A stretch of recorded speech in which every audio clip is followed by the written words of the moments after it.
As the panic spreads across the ocean, could a lethal killer hit our shores? We did the test, and I did have Ebola. It's a threat to the world. We're heading into the hot zone with one of the top infectious disease specialists in the world. Dr. Rich Besser takes us on a terrifying journey. It's the gates of hell. Don't touch me. And comes face to face with the disease that shows no mercy. To protect the U.S. is to stop the outbreak. This is the only way to keep entire nations from being reduced to ashes. This deadly virus spreads across borders. Find out how bushmeat from markets in Africa end up smuggled into the United States and can pose a hidden threat here at home. Where did it come from? Why is it spreading? Can anyone stop it? And is there a cure? Ebola, inside the deadly outbreak. Somewhere on the other side of the planet, in a hidden corner of a tropical rainforest, a new virus is surely incubating. A pathological killer that could unleash a deadly plague at any time. ABC's chief medical correspondent, Dr. Rich Besser, takes us on a harrowing journey to the heart of darkness. I'm crawling through the dense jungles of Cameroon with a man we call the virus hunter. He's in a race to stop a virus before it can infect human beings. What our work is focused on is understanding what's out there that could potentially harm us as a species. If you think this has nothing to do with you, think again. Inside the bush, animals hold the potential for worldwide danger. These paths are not just local roads, they are a virus's highway. When you see a logging road, what do you think about? I think about the potential for both animals as well as humans with new viruses to get to cities where you have planes, cities where you have boats. So things that happen in Central Africa don't stay in Central Africa. You got it. The bridge from animal to human? It's believed that fruit bats are the main reservoir of Ebola, carriers who don't get ill, but spread the disease to other wild animals. And then to humans, through bushmeat. Raw meat from apes, monkeys, and others killed for food, and who may carry the virus with them. But this meat doesn't always stay in the bush. Poachers sell it on the black market, and it's smuggled around the world, sold to immigrants longing for a taste of home. A few years ago, ABC News correspondent Dan Harris found what seemed to be black market bushmeat in this New York supermarket. How much you sell that one? It's a pound, $20 a pound. Oh, $20 a pound, that's too much, man. Oh, man. I mean, so this seems to indicate that this stuff is not hard to get. We know that it's readily available not just in Queens, but also in parts of Washington, D.C., parts of Minneapolis, St. Paul, other centers around the country. And it's because people have a passion for bushmeat. They want that taste from home. This African immigrant, a mother of 10 named Mamie Monet, was sentenced to 3 years probation for importing crates of monkey meat, which she has said her community consumes to celebrate religious holidays. Are you guys selling bushmeat out of here? No. No? No, bushmeat, no. Fish, dried fish, snails, bushmeat. We had an investigator with a hidden camera come in here, and he found what he said was cane rat from Africa. No, no. So nothing whatsoever. No, we don't have it. Bushmeat. Okay. And you're the owner, you say? The CDC says they're concerned. Experts say that meat like this could potentially be teeming with Ebola, or worse, undiscovered viruses carrying unknown threats. That's why Dr. Nathan Wolf's research is critical, searching in animals' blood for tiny microbes, diseases that could grow into lethal pathogens. It's not alarmist, it's happening. The deadly swine flu that killed 18,000 worldwide jumped to humans from pigs, HIV from a monkey, and now Ebola. Ebola is now an epidemic of the likes that we have not seen before. It's spiraling out of control, it is getting worse, it's spreading faster and exponentially.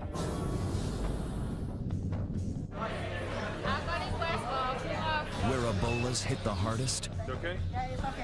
Liberia, the epicenter. Not a lot of flights coming into Monrovia, and those that are coming in, they're screening everybody for Ebola. Surreal, uneasy, in the grips of something awful. Monrovia, Liberia is a capital under siege by the deadliest Ebola outbreak in history. Doctors and relief workers suited up like spacemen make their way through the streets in a race to contain the virus that so far they've been unable to stop. What government wants to do is to find out who are those that are sick so we can treat them. So they basically are checking who can come in and out of West Point. Only people with aid supplies and medical staff can go in and out, and soldiers. ABC News reporter Carrie L. Doe is Liberian-American, and she's been filing reports from a neighborhood here. How many bodies have you picked up today? Roughly for 11 bodies. Where thousands are under quarantine, she has watched as fear turned to despair, despair to anger, and then pandemonium.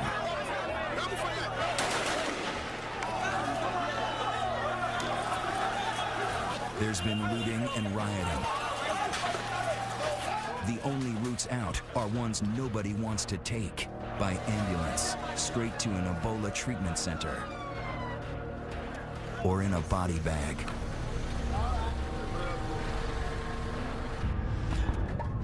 Liberia is a country founded by freed American slaves. The president, Ellen Sirleaf Johnson, is Harvard educated and lived in New Jersey.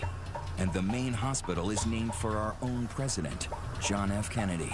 This is the emergency room, and you can see there's no one going in, there's no one going out. That's because there are no doctors to take care of patients. There's no one here. No one here, it's a ghost town. This unit, it's stuck back in the furthest corner of the hospital compound. It used to be used for treating people with cholera, and now it's where they're putting patients who may have Ebola. Many of them do. The facilities are makeshift. Their protective gear is the only barrier between them and the disease. They've had to make some of it themselves. They don't have hoods that are ready-made, so they're making hoods out of other protective equipment. The temperature, is it hot in what you're wearing? Oh yeah, that's the heat. The heat is too much? Yeah, too much. The place is not just like ordinary hospitals. If you are finished with what you want to do, you don't just leave and leave the others there. I'm okay. But he's got a hood, he's got 2 layers of gloves on, an apron, boots, outer clothing, a mask, and goggles, so that every part of his body, every inch of skin is totally covered up. Even though I've spent my career working on infectious diseases, I have to confess, this is scary. You don't touch anything, okay? You just use your eyes. And you may talk to somebody, but you don't touch anything. Okay. This is Ebola Zaire. Highly contagious, highly infectious, very dangerous. So you have to take very good care. Don't rush to help somebody. Don't pick up things. Don't panic. Eh? Stay calm. Stay calm. This is the Ebola isolation unit. He's about to go in. He opens the door, you can take a look. Patients with Ebola are everywhere. The team is not allowed to go any further, even in all their protective gear. Ebola is named after the river in the Congo, where the virus first appeared in 1976. There have been major outbreaks since then, but never like this. Cases began showing up in March of this year. In June, the first case walks into Monrovia's Elwa clinic. My job in the Ebola unit was to make sure that doctors were suited up properly. At the time, Nancy Wrightbowl is a Christian missionary from North Carolina with no formal medical training. When doctors went in, I wanted to make sure that they were dressed properly, and when they came out, I wanted to make sure that they had been decontaminated properly. And I felt the weight of that, I can tell you. We've been in Ecuador for 5 years. We were in Zambia for 8 years, and then in Liberia. We've traveled in many places. but they have no idea what they've signed up for this time. As the death toll mounts, Liberian health workers start to fall ill. I had a co-worker who ended up having Ebola and died. And I had trained him for 3 nights. By midsummer, one by one, 8 organizations make the wrenching decision to pull out of Liberia. But the Wright Bulls stay. So do doctors Kent Brantley and John Fankhauser, physicians and fellow missionaries who work at Nancy's clinic. Our hospital was a busy, 45 to 50 patients at any one time, 3 to 5 surgeries, delivering, 4 or 5 babies every day, where we'd see, 150 patients a day. So each of us took our turn seeing patients in the clinic as well. So it was very busy, very full, very clinical. They don't realize they are in the midst of the worst Ebola outbreak in history. The problem? This outbreak has come to such a densely populated place. 2 years ago, there was one in Uganda, across the continent. Back then, Dr. Besser traveled deep into the jungle to rural villages, very far from any city. Wrapping up this epidemic is all about going down these roads, finding any possible case. It's really hard work. He and his producer were the only outsiders permitted to travel with the CDC team into the epicenter, with unprecedented access into the wards of suffering. Just try and stay calm. It is quite frightening if you suddenly start to find breathing difficult. Don't touch your masks. That's the rules. Okay. Very good. This time, Besser was allowed to go inside, but it was too dangerous to allow his producer to follow. He went in alone, with only a small camera. I have to say that there are few things that I've done in medicine that are as nerve-wracking as going into this place. Those are the 3 who have Ebola.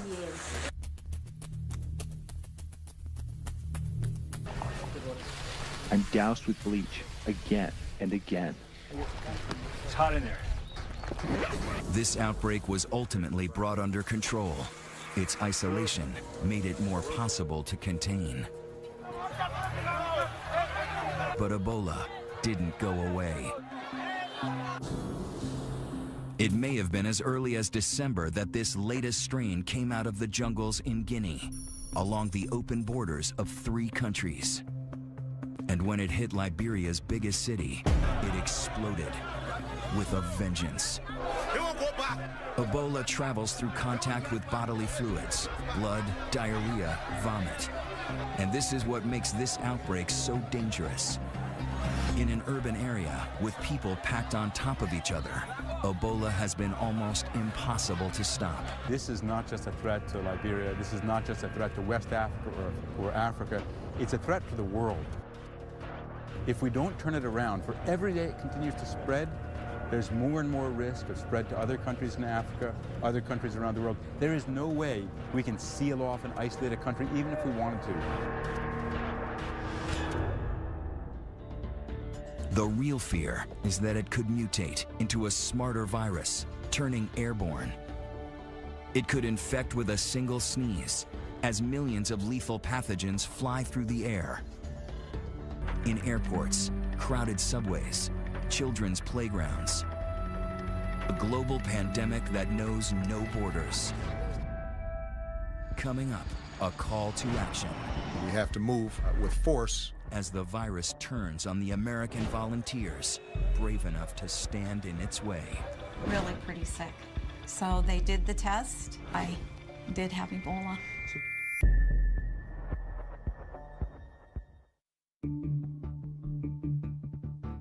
We have to act fast. We have to move with force.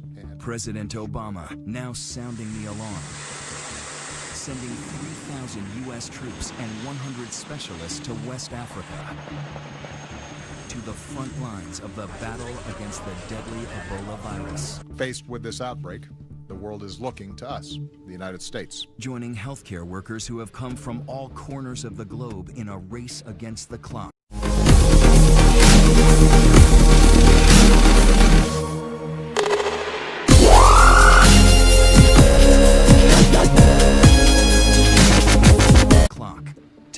back the pandemic. Will we see Ebola in America? I can't predict the future. What I'm sure of, and what's happened already, is that people have come from parts of the world where they might have been exposed and they've had fever. So we have to be prepared. We have to be prepared to test, to isolate, and to respond. Already, Ebola is in 5 West African countries.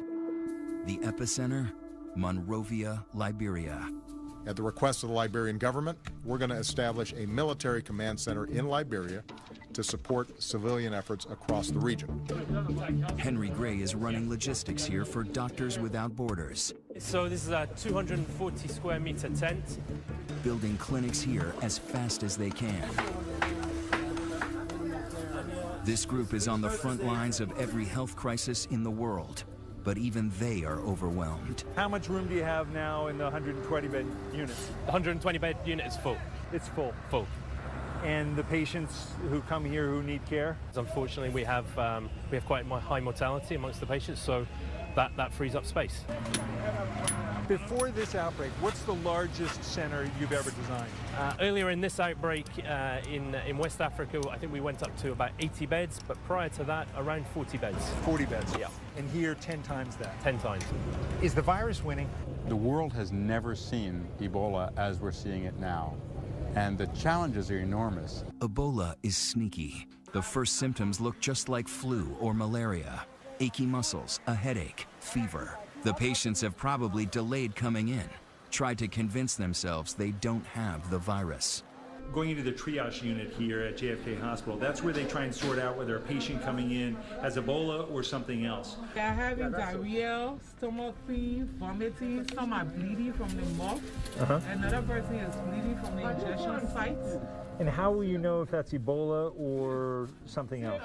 Because majority of them have interacted with people who died. All along the way, they're spraying with chlorine so that if there have been any Ebola leakages, they're killing it with the bleach. So what happened? One of the patients just died from the chair just on arrival. Spent here like 20 to 30 minutes. So by the time they get from triage into the building, some of them have died. Yeah. And Ebola can kill you in so many ways. Severe dehydration, your kidney and liver shuts down. You may even bleed to death. The sheer number of cases coming in make it very dangerous for those patients who don't actually have Ebola. They're sitting near the patients who are sick. Is that a problem? Well, once they bring somebody who doesn't have an infection in here, then they have exposed that person. But we take so many precautions inside there. Yeah, but for the patients who come in, if he didn't have Ebola before, he may have it now. Yeah, the risk is high. We are spraying all the time, and we limit movement. We don't have enough space where to put this. Yeah. That's why there's too many patients. Yeah. You need more space, more treatment facilities. We need more beds.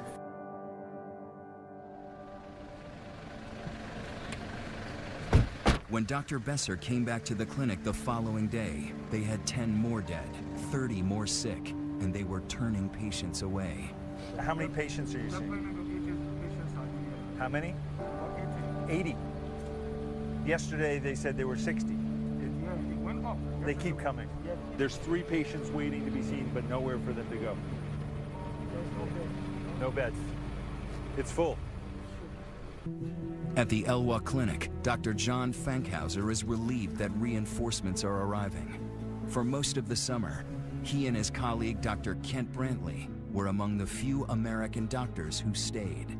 Kent Brantley, he's a family physician, much like me. Kent was drawn to the Ebola work, and when Samaritan's Purse offered to run the newer Ebola unit, they named Kent as the medical director. By midsummer, his fellow evangelical missionary Nancy Wrightball had gone from hospital administrator to decontaminator. When Ebola hit, Nancy stepped into the position of not only our head hygienist, but also training the other hygienists that were coming alongside. And so she had a position that was never inside the unit. When we got suited up, she would make sure that we were suited up appropriately and not an inch of skin was showing. And then when we came out of the unit, Nancy was in charge of spraying us down and decontaminating us. Those are critical jobs. Exactly. Very critical. She understood the risks, but even that didn't protect her. One hot day in July, Nancy Wrightball started to feel ill. I first knew Nancy was sick on her birthday. I was running fever. I had had malaria once in this past year, and it was just the same symptoms. Dr. Brantley was also sick, and so Dr. Fankhauser took on a job he never thought he'd have, caring for his friends. Kent became ill the day after Nancy became ill, and I found out about it after he had spent a day at home, and he had fever for about 12 or 14 hours solid, and I was concerned. The next morning, Ken contacted me and was actually doing worse. By Saturday, I was still not doing very well, and the doctors came back and said, Nancy, we don't really think you have Ebola, but we want to do the test anyway just to set everybody's mind at ease. It seemed almost impossible with how cautious both of them were. We were really trying to convince ourselves that this was some other form of illness, maybe dengue fever or some other type of illness that would be mosquito-borne or could have infected him and caused similar symptoms. And still ahead, an experience that becomes all too real for American caregivers working here. It was a fire straight from the pit of hell. They weren't sure I would even make it to the U.S. And then, is there a cure? Ebola inside the deadly outbreak.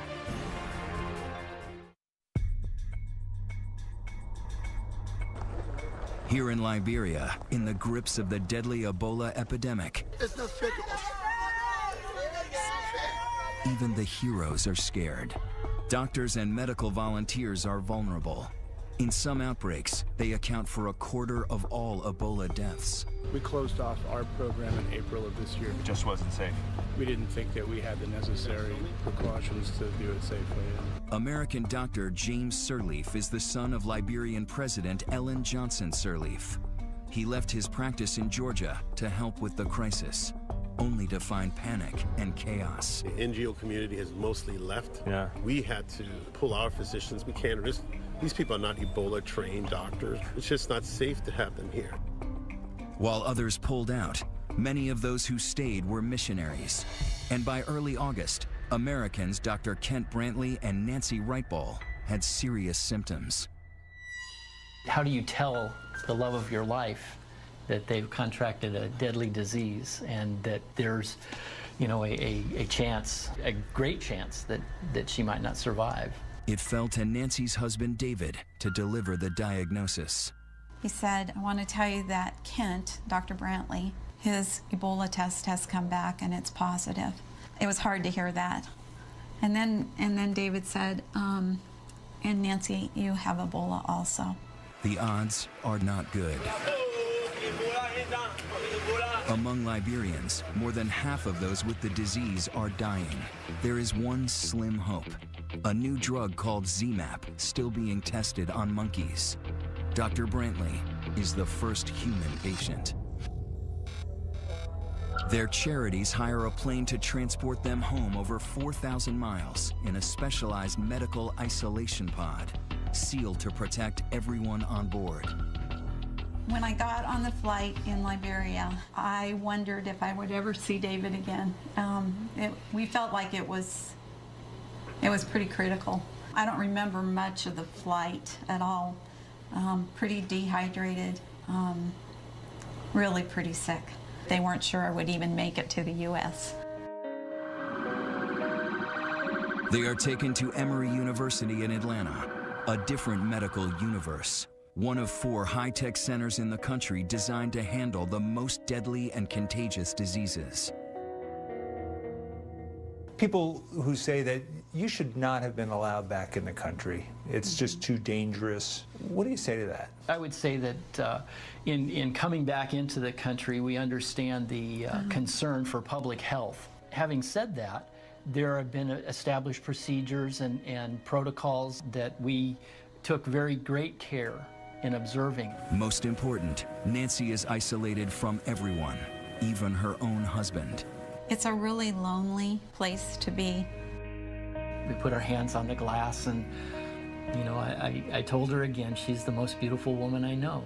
It is her family and faith that got her through. I think one of the scripture, it's a psalm that so many people know, that the Lord is my shepherd. And yea, though I walk through the valley of the shadow of death, I will fear no evil. Some Americans say that you had no business being over there. It's too risky. We went to serve, but when you go to serve, you count the cost, but you lay it down. You lay down those fears, you lay down what you think might happen. Then, finally, the news that both the Wright Balls and Kent Brantley have been praying for. They are virus-free. Today is a miraculous day. I'm thrilled to be alive, to be well, and to be reunited with my family. But still ahead, what awaits American troops as they head for the hot zone? Panic in the streets. And can they help Ebola's youngest victims?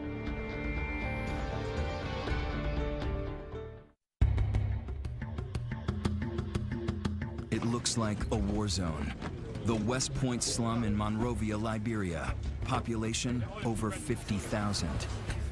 By now, the Ebola virus, on the move since December, has killed over 2,000 people in West Africa. And now 3,000 American troops are preparing to deploy there. This is an epidemic that is not just a threat to regional security, it's a potential threat to global security. If these countries break down, if their economies break down, if people panic. It's already happened. In Monrovia, Liberia, the epicenter of the crisis, West Point became a flashpoint.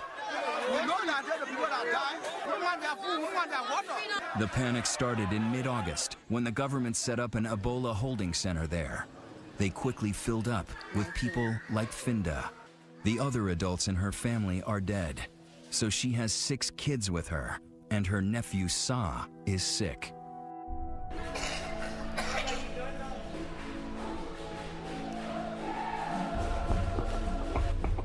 Why are you laying down?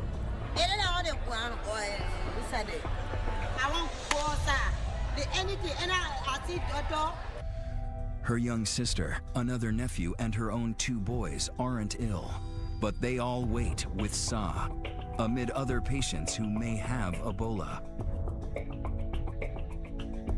I will not touch him. You will not what?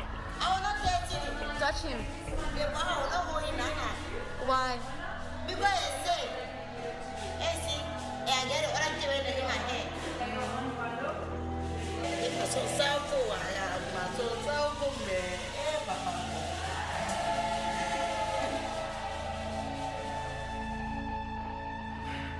Her stay here is short-lived. Residents are furious that patients with Ebola are in the neighborhood, so they ransack the center, looting infected medical supplies. 2 days later, the government puts the entire community under quarantine. But the rioting and looting continue. Containing a frightened populace isn't easy. In West Point, the quarantine is doomed from the beginning.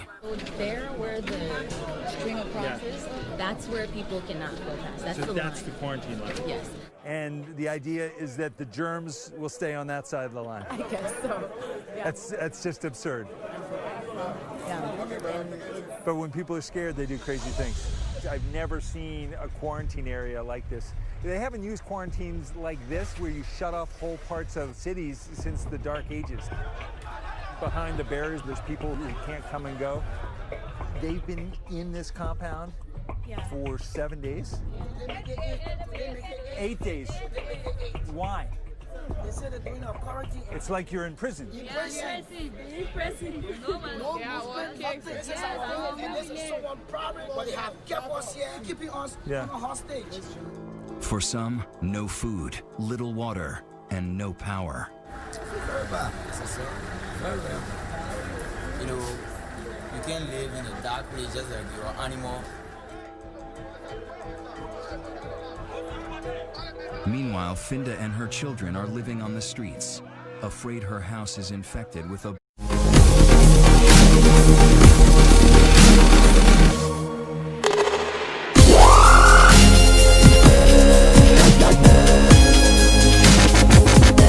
Three more of her kids are now sick, and they're hungry. But she's also afraid to go to the hospital. So many have died there. They were taken to the hospital today? I don't know. They will take you from here. How many children? 1, 2, 3, 4, 5, 6.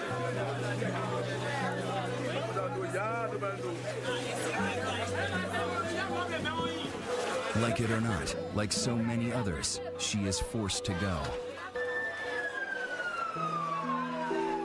But it's too late. Little Sa dies in the hospital. But these photos have surfaced. Even in death, he is known as the little boy on the bucket. When Finda sees those pictures, she breaks down. I think it's going to get better in my head. Because I just play for my children and Ali, the only baby people that die in my head. They my children and get so far to be my hair. Come be happy. But say I get this out. Anything I live will go up. Now go say that one I will not get it. Now go give me the one. I said waiting for him. I say play for him for give me chance and then when I live okay one. Coming up. He said we can come. A secret ritual, a hidden danger. Is there any way to stop this virus? The answer may surprise you. Ebola inside the deadly outbreak.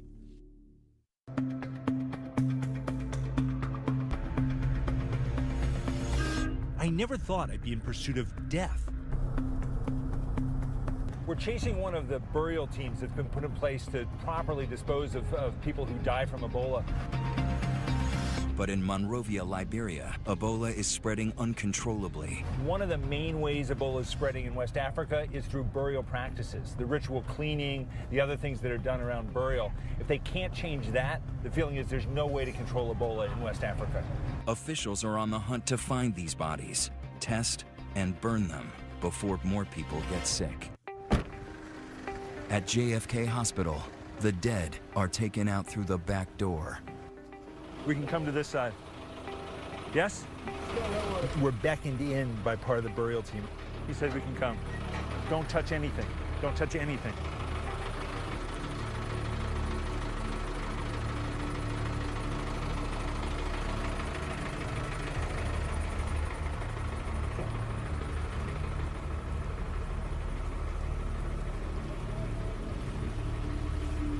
How many bodies are there? 9? 9? They've already collected 9 people who've died from Ebola. How many more will there be today? 5 more. 5 more to be collected. Oh my God. It's the first time here in Liberia that I've really been scared.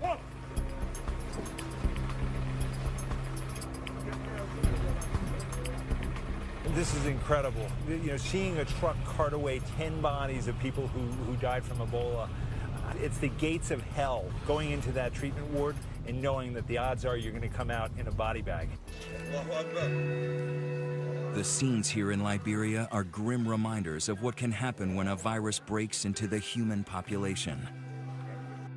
We are all social creatures, care for our sick, wash and bury our dead.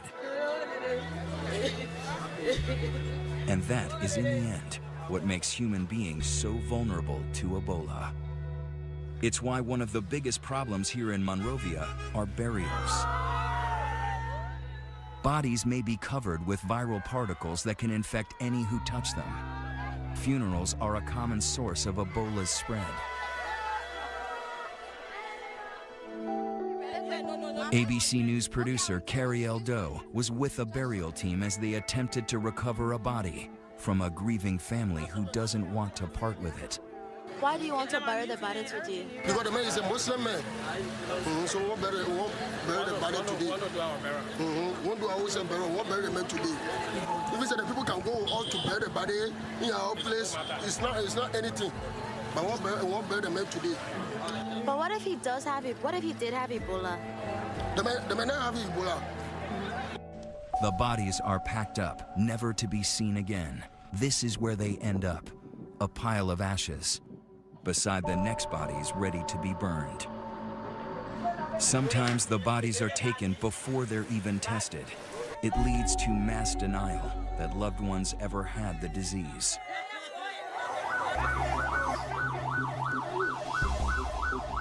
Families so desperate to bury their own that we catch a secret one about to take place to avoid the government carting the body away.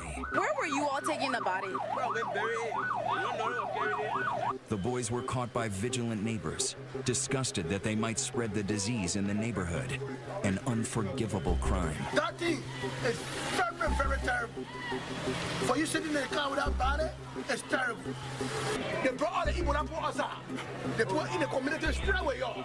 Precisely what these body collectors are trying to avoid. We're following this blue truck. It's got the head of the burial team. He got word that in one house in this village, 5 people died from Ebola. It's a race against time. Every second those bodies linger, the greater the chance of someone else getting infected. The community here says that the 2 people in this house did not die from Ebola, so they're not letting the burial team in. To Elwa. How many bodies are at Elwa? Eight there. Yes. The burial team is pulling out. They're going to the next hospital where there are many bodies, many people who have died from Ebola. A grim task with no end in sight. No shortage of bodies. When we come back, can the virus come to our shores?